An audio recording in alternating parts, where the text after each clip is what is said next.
they're like, oh, but nuclear waste lasts for so long. I'm like, but other industries, it lasts forever. Like, people don't think about that. Nuclear waste gets better over time. It gets less hazard over time. But people don't seem to think about that. But if other industries were all required to take into account for all of their waste that they generated, we wouldn't have climate change. It wouldn't be a thing. The Rational View is a weekly series hosted by me, Dr. Alan Scott, providing a rational, evidence-based perspective addressing important societal issues. Welcome to The Rational View. I'm your host, Dr. Al Scott. In this episode, part 2 of my interview with the Rad Guy D.J. LeClear. In part 1, I talked to DJ about the impacts of radiation, its sources, and its health risks. In this episode, I'm going to talk more about nuclear energy and nuclear power and how society views the risks of radiation. DJ has been in nuclear power and radiation health physics since his enlistment in the Naval Nuclear Program, where he did radiochemistry and radiation protection aboard the USS Harry S. Truman. Currently, he works in health emergency preparedness as a technical expert for radiation hazards. He has a Bachelor of Science in Nuclear Engineering Technology, and he is enrolled in the Health Physics Master's Program at Illinois Institute of Technology. In his spare time, he practices science communication by running the Facebook page, The Pragmatic Environmentalist, and his new YouTube channel, The Rad Guy. Now, back to the interview. Over the years, how many people would you say have been killed from radiation sickness due to nuclear accidents? And also from cancer as well? So the only one, when it comes to like nuclear power plants, that resulted in people dying from radiation is Chernobyl. I know that actually some people think Fukushima that there was one, but that honestly that was just a legal thing that if you know a lot about radiation, like, no, that guy, it was very, very unlikely that guy died from radiation. But Chernobyl, basically, that's your one that you look at for people who have actually died from radiation due to nuclear power plant accidents. And it was 28 people died from radiation sickness. There's two or three people that died in the blast. So about 28 people from acute radiation sickness. And when it comes to your cancer from afterwards, they have followed this cohort, this large group of people for the past a lot of years, and they noticed an increase in your thyroid cancer from people who were mostly children at the time of the incident, and the increase resulted in the median result that they got from that was about 15 people that died from cancer caused by the Chernobyl incident. And then you could do a plus or minus an amount. It could be down to, I think the number I saw was 7, and then up to, I can't remember the exact number, but it was less than 100, significantly less than 100. But the median number was 15. So you'll hear a lot of people, they'll say 15, but really it's kind of a range. I see. So basically, so far with the evidence that we have, that we've been able to observe from epidemiological studies, due to Chernobyl, is less than 100 so far. So around 100. How certain are we that this isn't some great big Russian cover-up? A lot of people will say, "Oh no, it's been much worse, and this is just Soviet propaganda." Mm-hmm. That's. I get a little. I shouldn't get peeved, but I do get a little peeved when I hear that. It's a little bit of a misunderstanding. It is not Russia that did all of this, that came up with these numbers. This is the United Nations Scientific Committee on the Effects of Atomic Radiation. It's a large group of different organizations and it is an international effort to basically follow these people and do the epidemiological studies. Certainly, Russia is involved in helping out here in Ukraine, Belarus, but this is an international effort. It would have to be a extreme cover up, like people who would say that climate change isn't real. Like that would be a huge cover up, right? So there's too many people involved here for this to be a cover up. Really, it's not just the Russian government said this is how many people died. That's not how it is. Okay, so these people had access to the site and were able to make measurements, and yes, and you're telling me that there's no way that this could have been faked, basically. And the data that they have is good data. You can believe. Yes, I would. It would be quite unlikely. The organizations who do this are the organizations we go to. All health physicists pretty much go to when they're trying to look up health effects. The United Nations Scientific Committee on the Effects of Atomic Radiation, UNSCEAR, is the acronym that we use for that. But basically, they're like the place we go to for consensus on health effects of radiation. It would be extremely unlikely that there's a cover-up there. So what you're telling me is that over the history of nuclear power, on the order of 100 people or less have died from nuclear radiation accidents. Yes. Yes, and it's unbelievable. Or I think a lot of people are flabbergasted when they hear that. They're like, really? Like, what? It's definitely not the perception of a lot of people, I think. I think Mm-hmm. the perception of risk and damage is much different. I mean, putting this into perspective, it's nothing, right? I mean, that's Mm-hmm. it's negligible. Yeah, exactly. Yes. Yeah, I mean, you think about it. I mean, how big was the town of Chernobyl? It was like, what, 16,000 people or something like that when it was evacuated? That does sound about right. So Yeah. less than 100 deaths, 16,000 people evacuated.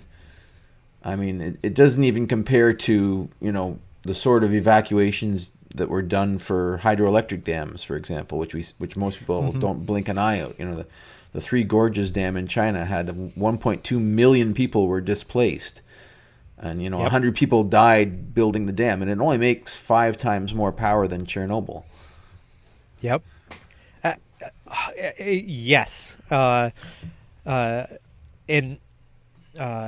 what's the name of the Chinese dam where when it broke? Yeah, it was 1 to 200,000 people died. Like, boom, gone. Like no one talks about that. No one makes a mini series on that because it's not. People don't see it as like super scary. It's just water, making energy. But And this is the heart of the problem for people that are pro-nuclear. I mean, society's building new gas plants every day with the knowledge that the air pollution they generate will kill 300 times more people per kilowatt hour mm-hmm. than nuclear. Mm-hmm. And we don't require gas plants to encapsulate their waste and bury it underground. We don't require them to have insurance in case of a gas spill like Bhopal, for example, which killed how many thousand people. Oh, We don't yeah. set That was a big aside one. money for decommissioning or cleanup of these coal burning plants. I mean, nuclear seems to be the Boy Scout of energy. So the real question in my mind is, why is the safest large-scale energy source regarded as the most dangerous by the public? That is a question that we've been trying to answer. I think there's a lot of theories out there, but I mean, it's easy to make it sound scary. You're talking about, for one thing, this thing that for thousands and thousands of years we didn't even know was there. You can't see, touch, taste radiation. And so it's really easy to be scared of something like that, that we don't have any natural way to recognize it. I mean, there's a reason why we don't have a natural way of recognizing it, because it's not a threat. in normal circumstances. Mm-hmm. But it's really easy to make it sound scary, especially when you start talking about nuclear weapons. That's probably a big contributor to it, because they're just like, you're able to take such little amounts of material and turn it into such a big destructive force. That right there is probably a major contributor to the reason why people are so scared of radiation, I would say. And people are afraid of the risk of countries gaining nuclear weapons if they have nuclear power plants. Is that a reasonable risk? Something, things that people should be afraid of? No. Proliferation. So they've done studies on this, and it actually results in the opposite of proliferation, if that makes any sense. When you're using it for peaceful purposes, in the studies that they've found when it comes to the correlation. And light water reactors, which is your big main reactors that are out there, like 99% of them out there are your light water reactors. They don't produce weapons usable material, or at least it makes no sense to try to use those plants to make material, because that's a lot of people's concerns, right? Is that you're going to use these nuclear power plants and you're going to make some weapons material, and then you're going to make a weapon. That is just, it's such a not feasible way to do things.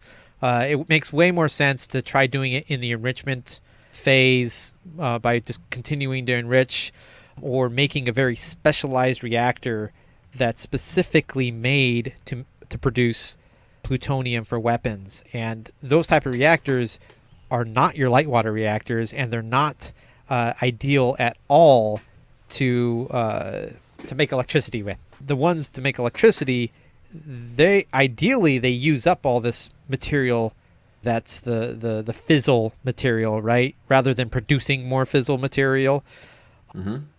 A lot of people are concerned about the fact that nuclear power plants produce plutonium. And that is true. They do produce plutonium. And when you're talking about plants that are specifically designed for plutonium production for weapons, they put the fuel in and they take the fuel out pretty quickly, because you only want it to get a quick irradiation, and you take it out. There's several flavors of plutonium, I should mention. Plutonium-239 is your weapons grade plutonium. And then plutonium-240 is a contaminant that you don't want for weapons material.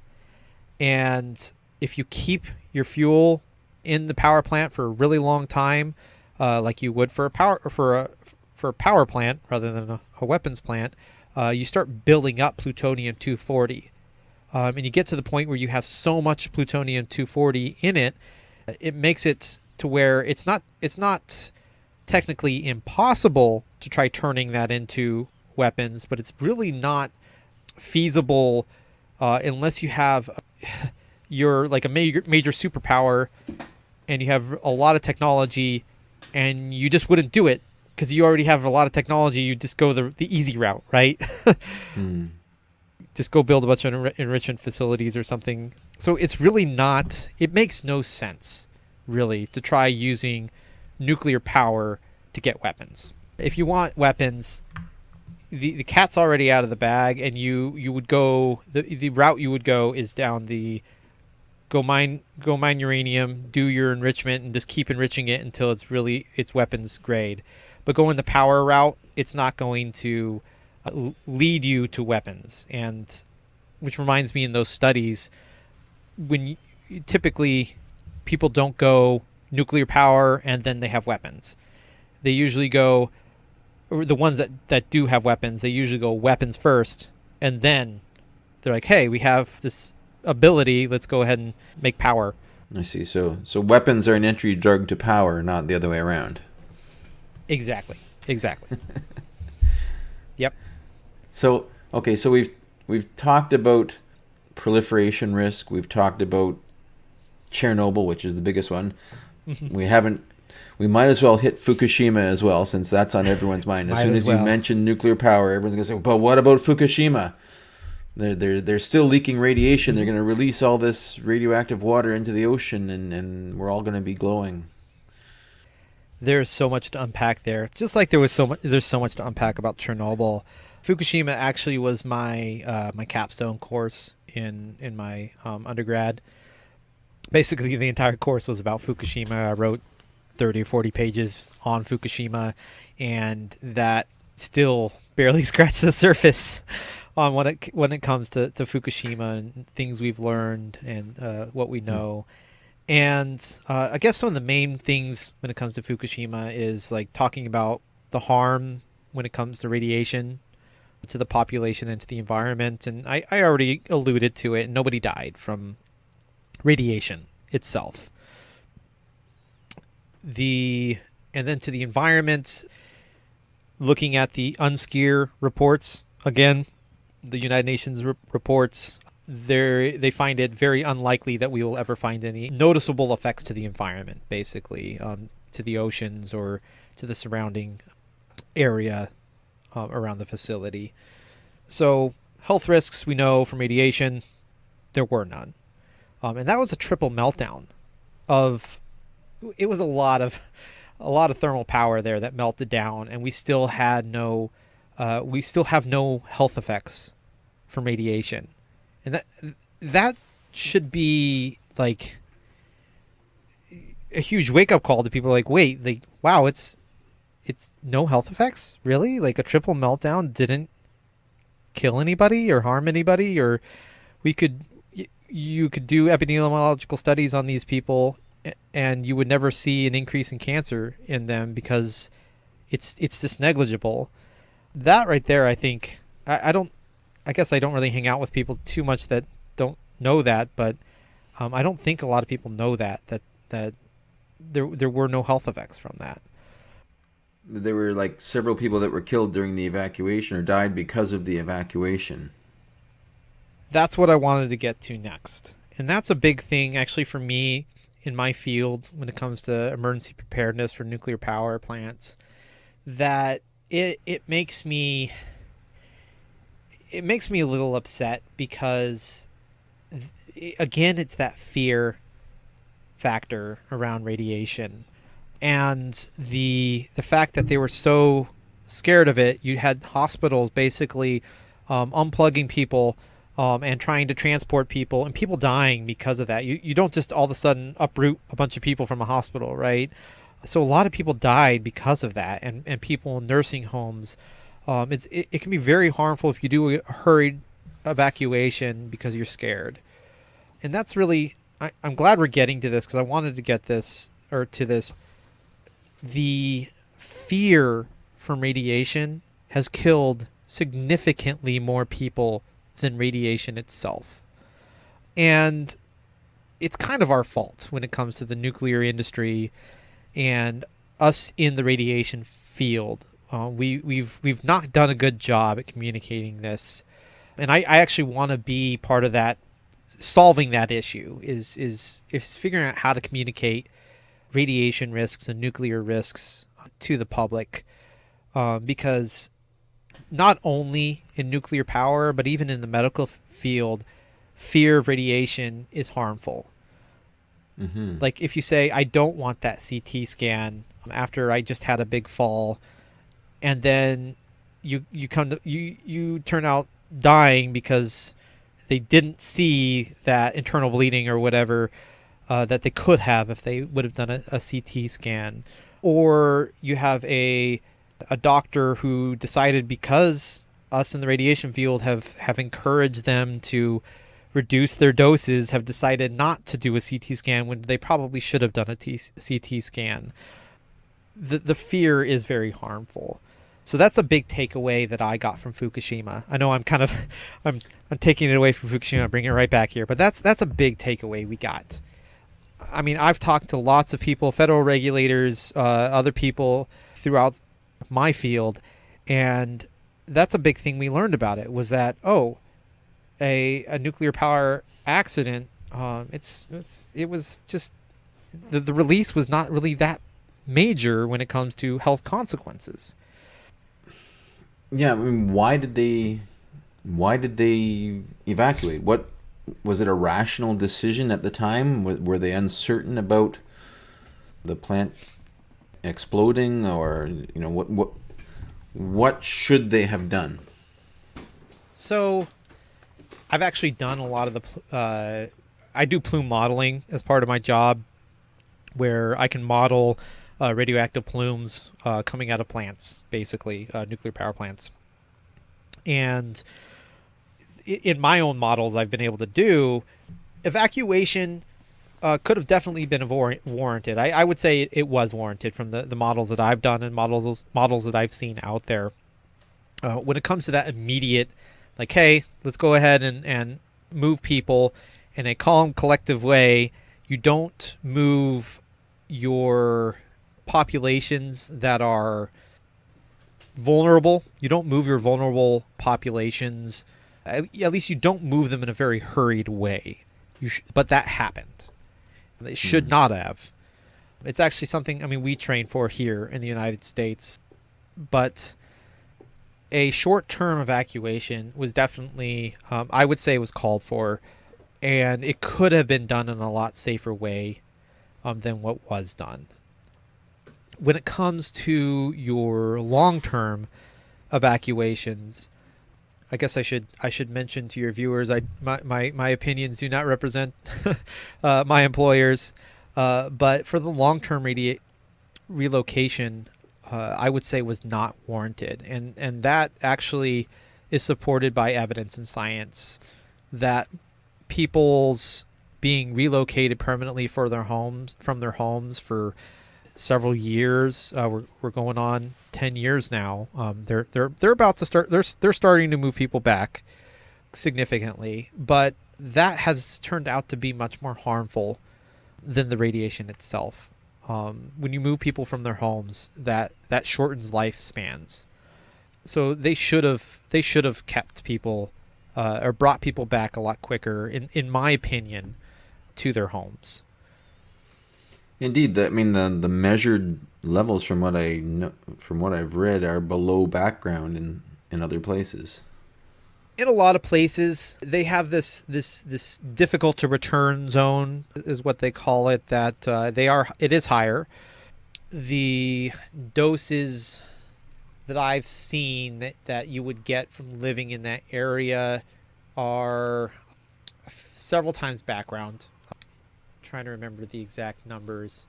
In 1 year, you would get maybe over 5 times background. But when it comes to health risks, you would not be able to measure it.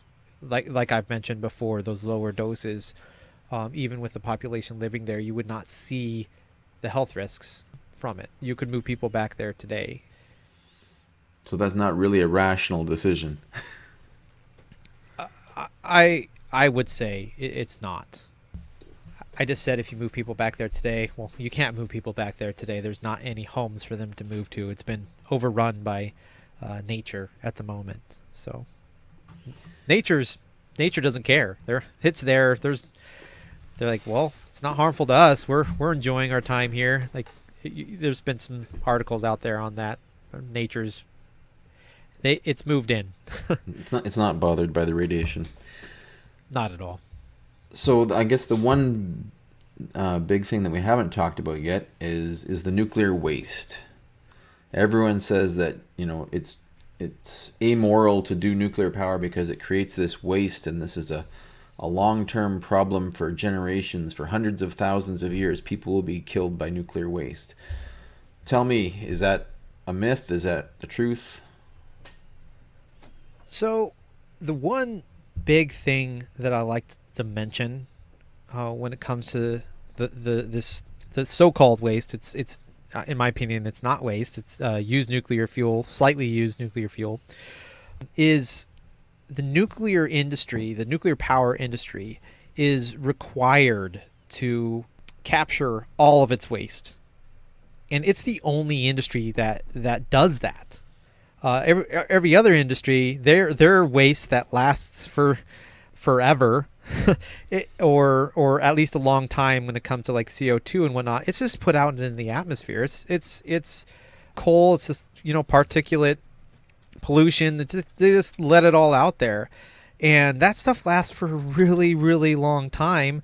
A lot of it forever, and other ones for thousands and thousands of years. But you hear people, they're like, oh, but nuclear waste lasts for so long. I'm like, but other industries, it lasts forever. Like, people don't think about that. Nuclear waste gets better over time. It gets less hazard over time.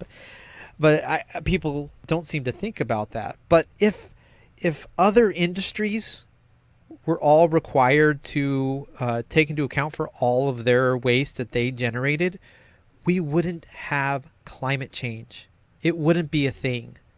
And that right there, I think is just a major thing that us in the nuclear industry need to really tell people. Is like, we wouldn't have climate change if other industries were as responsible as us.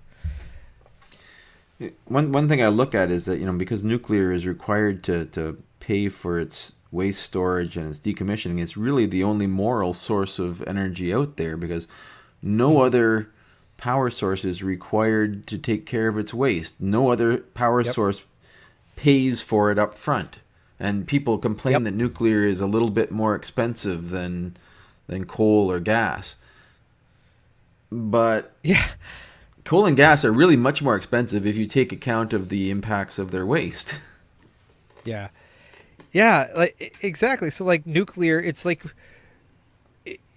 it's really like you said, a power source where it's like the perfect package right there. Like, you've already up front made it pay for everything. It's decommissioning, it's waste storage, like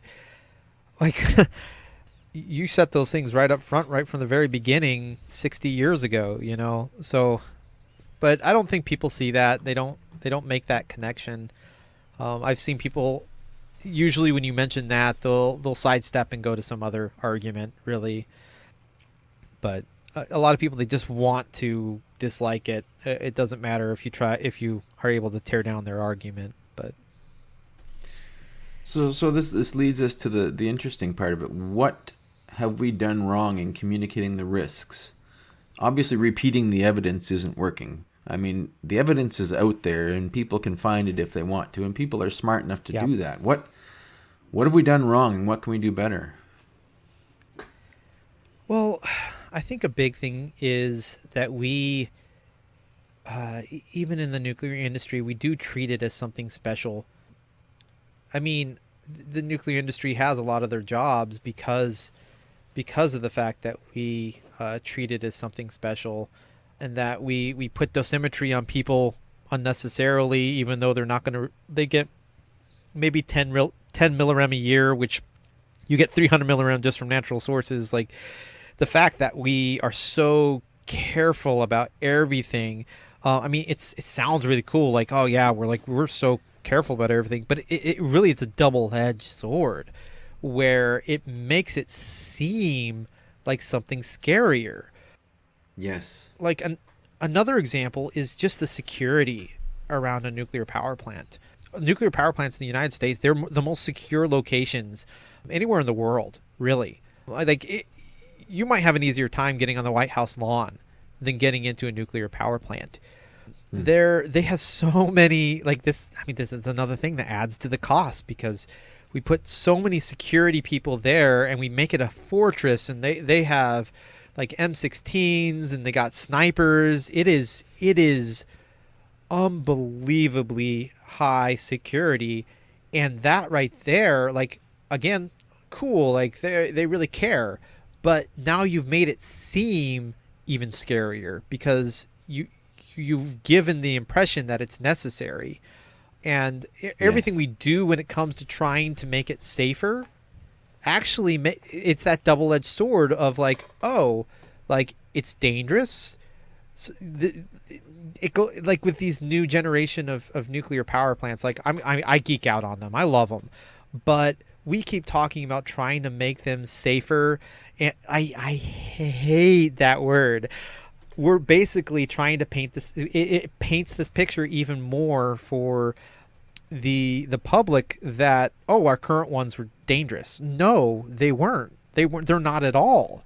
So in trying to improve it when it comes to safety and security and all these things, we've really done harm to the nuclear industry in doing that. And it's the nuclear industry that's doing it.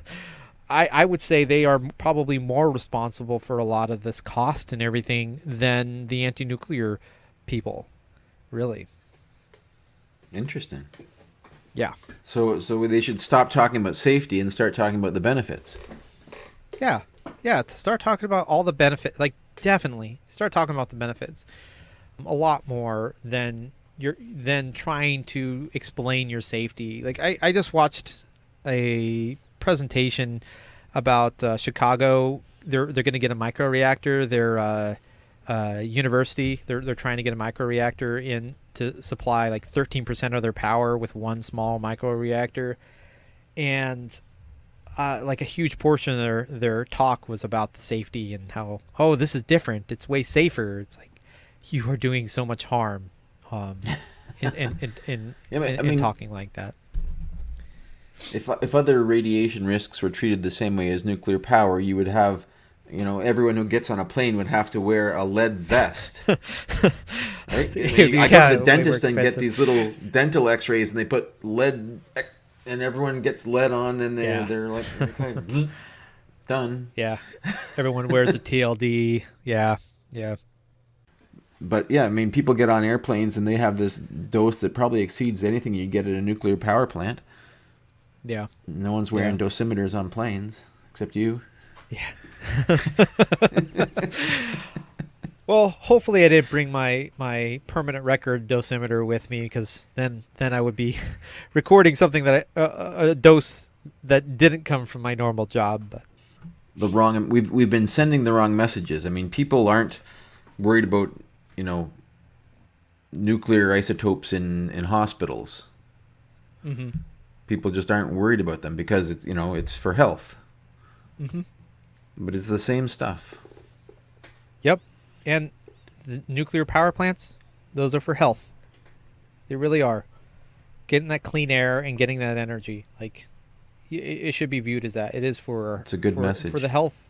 Yep, for the health of the people surrounding and for the health of the planet. Really, it's the same stuff. That's a good message. Nuclear power plants are for our health. The only moral energy. Well, I think we're getting close to the end of our time slot here. Is there anything else you'd like to tell our listeners before we sign out? Well, there's so much. I'm actually starting a new YouTube channel. It's called The Rad Guy.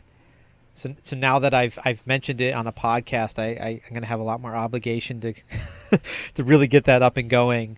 I really want to get started getting all this information, like we talked in here, out to the public.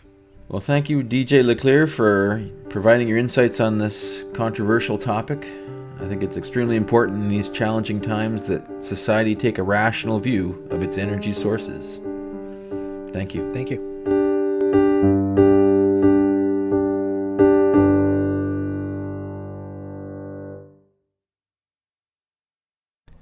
If you're enjoying what you're hearing, please consider visiting my Patreon page and becoming a patron of this podcast at patron.podbean.com/TheRationalView.